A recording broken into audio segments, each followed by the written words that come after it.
today's show. Hello, good morning, everybody. Welcome to our Wings of America Bird Show. Also, of course, we'd like to welcome you to Eagle Mountain Sanctuary. Eagle Mountain Sanctuary is home to 16 non-releasable adult bald eagles. All of these birds came to us with life-threatening injuries. But the bright side to Eagle Mountain Sanctuary is our non-releasable eagles have picked mates. And the babies those birds hatch in captivity, those birds are released into the wild, and back right here in East Tennessee. I'd like to do a couple of introductions. My name is Beth, and joining me on the stage today is Brittany. And in the back doing our sound and multimedia, we have Craig.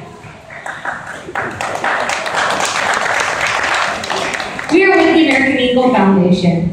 At the American Eagle Foundation, we work closely with Dollywood to ensure a safe place for all birds in our care and to bring them closer to you than you've ever been before. All the birds you're going to see in our show today, they're all fully grown, but unfortunately, they're also all non-releasable. Many of these birds have also come to us with injuries. Some of the birds are hurt in the wild. A few of the birds have even been shot. However, we have a couple of birds that are just confused. They're not sure if they're humans or birds. This is called a human imprint, and we'll talk about that a little bit later in the show. But before we can officially begin, we do have a few safety precautions, and Brittany's going to cover those. Our main concern in the theater is food. Drinks are okay, but all food must be covered or put away because all of our birds are trained to fly to food. Always keep the aisleways clear because we'll be walking up and down the aisles to give you a closer look at some of our beautiful birds. Please do not reach up or out to touch any of the birds as they fly by or as we walk by with them. For the respect of your neighbor, please silence any cellular device that you might have. If you would like to take pictures during any part of the show, by all means do so. Just please take them quickly because we must keep moving with the birds. Last, we are proud to say that our birds are very well trained. However, they're not potty trained. So, if one decides to land in the rafters above you, please don't look up with your mouth open. Are y'all ready to start the show? Come on, you can be louder than that. Are you ready? And here we go. There are over 400 different types of birds of prey, or raptors. Today, we'd like to give you a glimpse of some of these beautiful birds and how they behave in the wild. Our first group of birds that are coming out are the Harrisons. Please welcome from the back of the theater, Jagger. And for the side of Maverick, two male Harrisons. Harrisons are known as wolves in the sky because they hunt packs like wolves. By doing this, they are able to catch more prey, but also larger prey such as jackrabbits. We have one more Harrison coming out for you. Hold on. We good enough? Okay, we have one more Harris Hawk coming out for you, but he doesn't know he's a Harris Hawk at all, because he was raised by a pair of golden eagles. Please welcome Big Dad Mikey. Now you don't find Harris Hawks in this region, but if you're over on the southwest part of the United States, keep your eyes to the skies, because you might just get lucky enough to see an amazing pack of these hunters. Now I think the boys did a wonderful job opening the show. What do y'all think?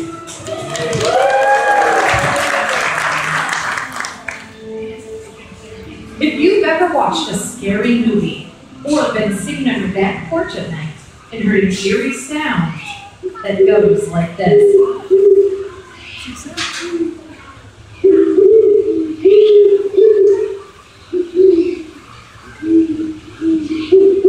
Then you've heard one of the most powerful predators that roams our woods at night, the incredible great horned owl. Today, I'd like you all to meet Alice. Alice is a female great horned owl, which is one of the largest members of the owl family. Unfortunately, with Alice, she is a non-releasable bird. We'll notice that as I walk around with her, she does have a cataract in her left eye, so she would not be able to survive in the wild on her own. Also, take a look at Alice's feet. Her feet are as powerful as they are big, enabling her to seize and capture large animals such as possums and raccoons. And the great horned owl is one of the few birds of prey known to dine on skunks, and even porcupines. This adaptable hunter is fearless. Because of this, they are sometimes called the flying tiger. These birds, they will nest fairly early, usually late December into January, where they'll use an abandoned red-tailed hawk nest along with the hollows of trees. After the younger hatch, they will stay with the parents for several months until they are able to hunt on their own. Well, Brick and I think Alice is a great addition to our Wings of America bird show. So let's hear it. How many hands for Alice, our incredible great owl? I have a question for everyone, and if you know the answer, just yell it out. What is the fastest animal in the world? Cheetah. Oh, cheetah. Peregrine falcon. Well, these are great guesses, and if you say cheetah, you're partially correct, because the cheetah is the fastest land animal. But the fastest animal in the world is the peregrine falcon. They have been known to dive at speeds up to 260 miles per hour. Now, do I have any bird watchers in the audience? Awesome, I see a lot of hands up there. Well, we absolutely love our bird watchers. And if you've ever done any type of bird watching, you may have noticed that birds have a variety of wing shapes. From long, broad wings, great for soaring, to short, rounded wings for quick burst of speeds and quick takeoffs. But the fastest birds in the world have long, narrow, pointed wings. These are the swifts and the falcons. The next bird that's coming out is one of the smallest. New message from Miss Hole. And I think one of the cutest. Please welcome Aleda. Aleda is an American kestrel. The American kestrel is also commonly called the sparrowhawk. Like most birds of prey, the only way to tell a male from a female is the girls are bigger than the boys. But with the kestrel, they also look different. The males have bluish gray colored wings, while the females have reddish brown. You may notice the black lines underneath Aleda's eyes. These are called mustache marks, and most falcons have these. And just like football players and baseball players, they're used to cut down on the reflected glare of the sun. And don't underestimate their size. They are very fast. They've been known to dive at speeds of 60 and even 70 miles per hour. They use the speed to catch flying insects, small birds, and their favorite food, mice. Like most birds of prey, these birds have excellent eyesight, but they can also see in the ultraviolet. Let me explain. As I said before, their favorite food is mice. Well, mice, they have a weakness. It's their bladder. Everywhere they go, they leave a small trail of urine, and that urine repels ultraviolet light, and it acts like a roadmap to the kestrel's next meal. If you'd like to attract one of the best pest control experts to your property, you can do so by building a nest box similar to ours at the side of the stage. It is a great way to get the kids involved, and it's a great project for your scout troops. We have plans at the side of the stage if you'd like to pick those up after the show. Now, Aleda, she's one of the smallest members of the American Eagle Foundation, and she is by far one of the loudest. She loves to talk. And today, I think she did a wonderful job.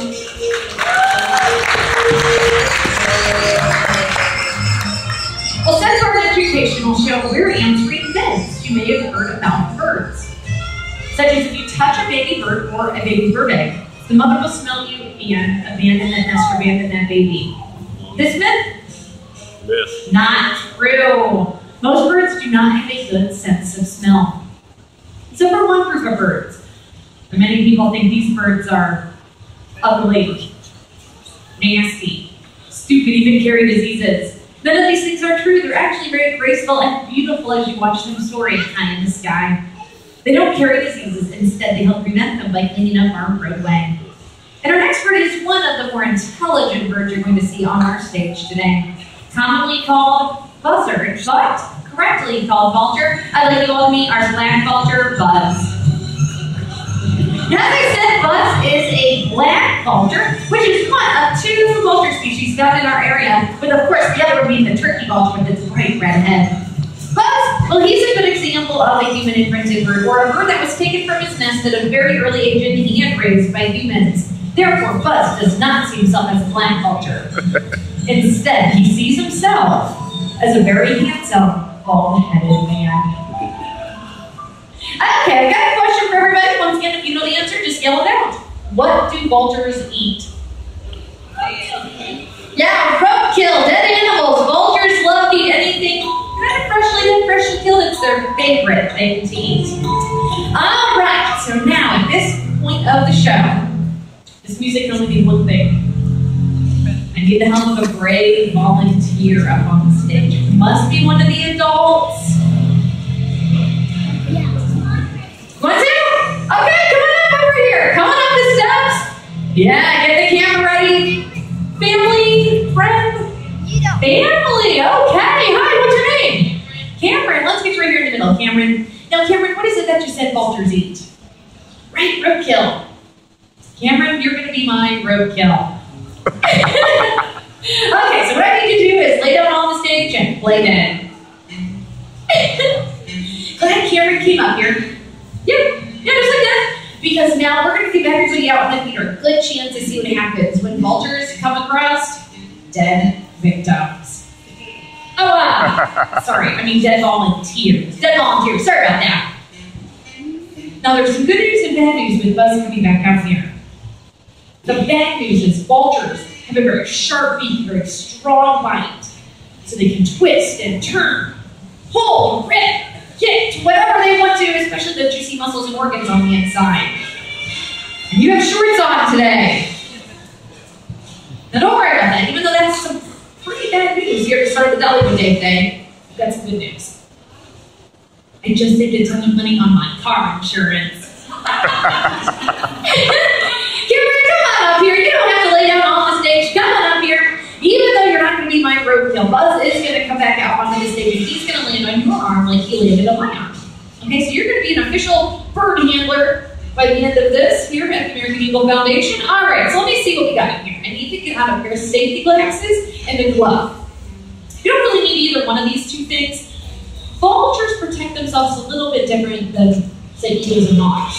Vultures, do you know what they do to protect themselves from strangers or predators? Okay, I'll give you a clue. They go like this. Vultures will throw up on anything make you nervous, frightened, scared, make you a new person. But okay, look at Buzz back here. He's been doing bird shows for a while. 3 weeks. We've only had a couple of accidents on the stage, so hopefully this will make you feel better. Only 12 people he's thrown up on. Okay, so maybe you'll feel better. Okay, so just in case something happens, we're doing this glove. It's going to go in your left arm, and we'll get that here in just a moment. And then we've got these safety glasses. They're going to wrap around your eyes, wrap around your face. Those are for protection. Okay, well, thank you, Cameron. I needed those. Come on over here. Don't worry about Buzz. Buzz is a fantastic black vulture. Okay, left hand. Put your whole hand in there like a great big mitten. You can't stick your fingers in the holes. Yeah, just like that. Okay, so this is what's going to happen. You okay?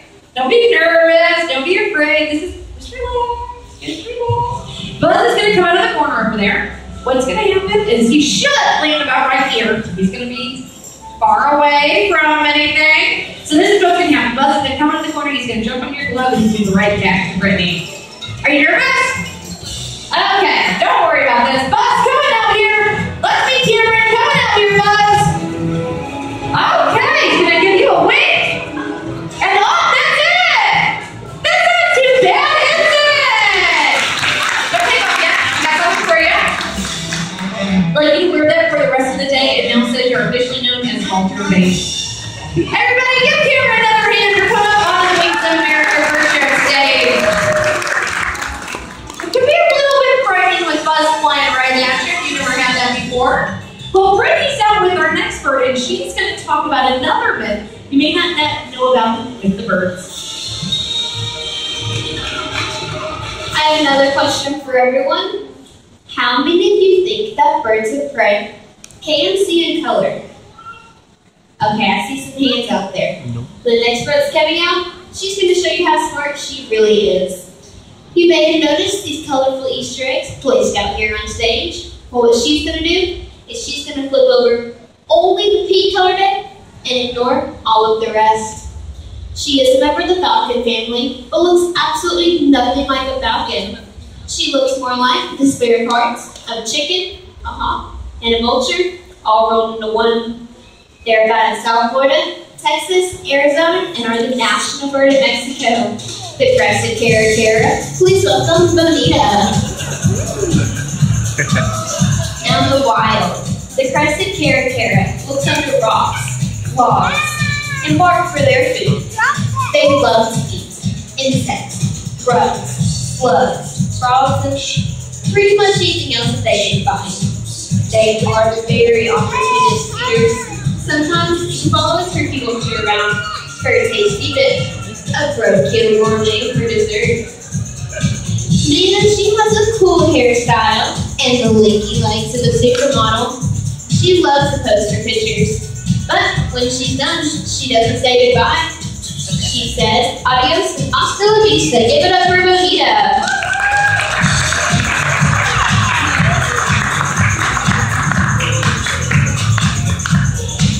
Nina, you poses. Come on. Give her another hand. Before we can bring in our next bird, we do have another safety precaution. Our next bird is a low-flying bird, so we'll need everybody to please remain seated while we have our next bird out in the theater and flying.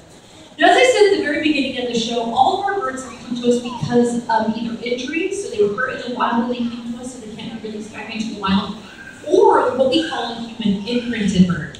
And as I said with Buzz, human imprinted birds are birds that were taken from their parents at a very early age and hand-raised by humans, and that's what our next bird is. Our next bird was kind of a research project, I think back in the 90s or the 80s. They wanted to see, scientists wanted to see what types of effects humans had on baby birds. So our next bird has one parent that is a bird, and one parent that is a red-tailed hawk. And so this makes Jessie a non-releasable. She's a human imprinted bird. And this is the bird we're talking about. This is Jessie, our red-tailed hawk. Now I'm going to walk around with Jessie, so you're going to be able to get a good close-up look at her. And once again, she is going to be flying, so if I can please have everybody remain seated. Now take a look at Jessie's beautiful red tail. This is how the red-tailed hawk gets its name. No two red-tailed hawks are exactly alike. Even those from the same nest are as different as our fingerprints. And the term hawk eyes, well, that definitely applies to Jessie.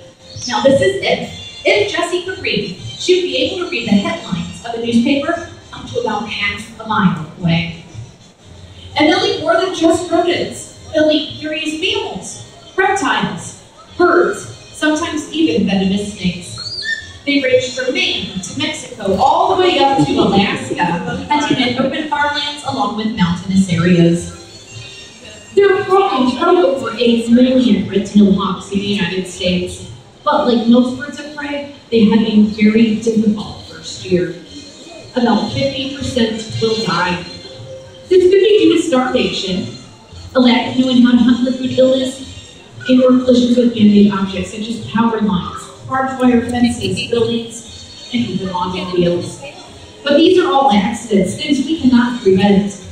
The things we can prevent are illegal shootings, poisonings, and human persecution. You see, red-tailed hawks eat a lot of rodents, and rodents have a very high reproductive rate.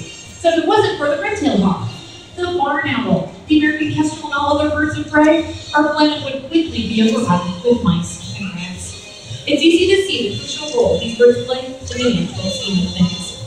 Well, have your cameras ready for ease out with our next bird? It's a very majestic bird. Have your cameras ready? But I think Jessie is a great addition to our Wings of America bird show. So let's hear it. How many hands for our beautiful red-tailed hawk, Jessie? I'd like you all to meet Tecumseh, our 34-year-old male golden eagle, hatched in the zoo in Kansas. He cannot survive on his own in the wild. The golden eagle is one of the most common eagles you'll find here in the northern hemisphere. They love lonely mountaintops and arid valleys. In the United States, they are primarily a bird of the West. They get their name from the beautiful golden feathers found on the back of their head and neck. Truly matches their environment. They embody the definition of magnificent. They seem to line soaring through gale-force winds and have been known to climb thermal updrafts up to 4 miles high. Diving down at speeds up to 200 miles per hour with enough straight and huge feet to pierce the skull of a wolf. Cunning, intelligent, and bold, diving in for the sun to blind their prey, or even using stealth-like tactics to cut off their means of escape. This is not done unnoticed by the Native Americans of the Great Plains. The golden eagle feather is given to warriors as a sign of bravery, and the long and flowing headdress worn by a native chief represents a lifetime of valor. In Judeo-Christian belief, eagles have been symbolically mentioned in both the Old and New Testament. As in Isaiah, they shall mount up on wings as eagles. Eagles have oppressed many cultures and religions around the world, with the final eagle you will see here today being the symbol of a mighty nation, the Iroquois. Today is the symbol of a much younger country. Beth will be right out with that bird, but for now, this is my Tecumseh.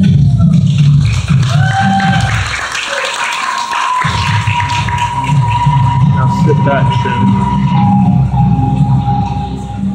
Ladies and gentlemen, please welcome our living symbol of what America stands for.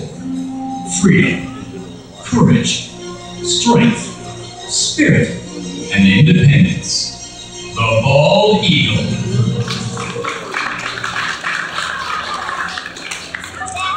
Thank you, on this behalf, I'd like you all to meet America. America is a 26-year-old male bald eagle who unfortunately was shot in his left wing at a very young age. It's hard to believe anyone would be so foolish with such a beautiful bird. Our federal laws prohibit the killing of any bird of prey with extreme penalties for anyone killing an eagle. You might ask, how can a bald eagle get its name? It has feathers in the top of its head, it's not bald. Well, bald refers to an Old English word that simply means white-headed. The head and tail feathers become white at about 5 years of age. Prior to this, they were a brownish color like the rest of their body, indicating immaturity. And the bald eagle's other name is the American eagle. This bird has been our nation's symbol since 1782. A resident of North America, they live by large rivers, lakes, and oceans where they can hunt for their favorite food, fish. They'll also eat waterfowl, various mammals, reptiles, and even carrion. The bald eagle is one of North America's largest birds of prey. Some Alaskan females can reach a wingspan of 8 feet, a height of 42 inches, and the weight of a very heavy 16 pounds. The bald eagle's breeding life usually begins around 4 or 5 years of age, and at this point, a lifelong mate is selected only to remate if their faithful companion should die. The pair soon chooses a nest site, usually a large tree near water, and they'll use that nest year after year, adding sticks, until sometimes these nests can weigh a ton or more. 1 to 3 eggs are usually laid, and incubation is done by both parents. The eggs hatch in 30 to 40 days, and the young grow rapidly, reaching adult size and making their first flights in about 3 months. Sadly, only about half those birds hatched in a single year will live to see their second spring. Our non-releasable breeding pairs here at Dollywood help contribute to the wild populations. And as a matter of fact, we're very proud to announce we have now released into the wild 128 bald eagles into the foothills of the Great Smoky Mountains.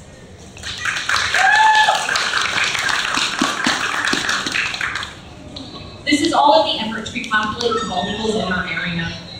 Their comeback is in full swing, rebounding in the lower 48 states from a low of only 417 years in the early 1970s.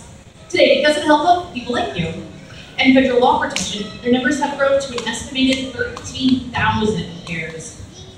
This resurgence is mainly due to the banning of DDT, better habitat protection, and captive breeding facilities like the ones here at Dollywood.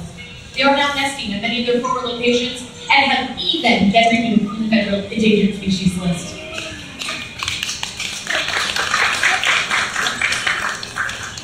Even though it seems we've turned that crucial corner, the bald eagle's comeback is not yet complete. We must all strive in the effort to secure the future of this amazing creature.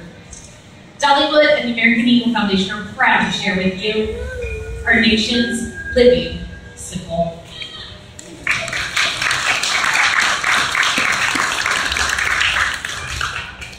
up to us all to preserve what we have left and repair what we have damaged. Because we did not inherit the circuit from our parents, we're simply borrowing it from the next generation. Well, thank you for being a great audience. We do have one more bird coming out. I'll have Brittany tell y'all about our final guy. This is Fire Tuck. Tuck, well, he has the most important job here at the American Eagle Foundation. He collects donations. You want to come on up, get a bill? Tuck. Hold it up, Dad. You want to get a bill? Hold it for him. Hand it to him at arm's length. He'll tuck it right in the box. Now, for a $5 donation, you get a bumper sticker that proves Tuck took your money. Please sign our guest book off to the side of the stage. Let us know how you felt about our show. Visit the Eagles Nest gift shop. All proceeds benefit the Eagles. If you want to come on up, ask questions, and take pictures, we hope you all have a great day here at Dollywood. Thanks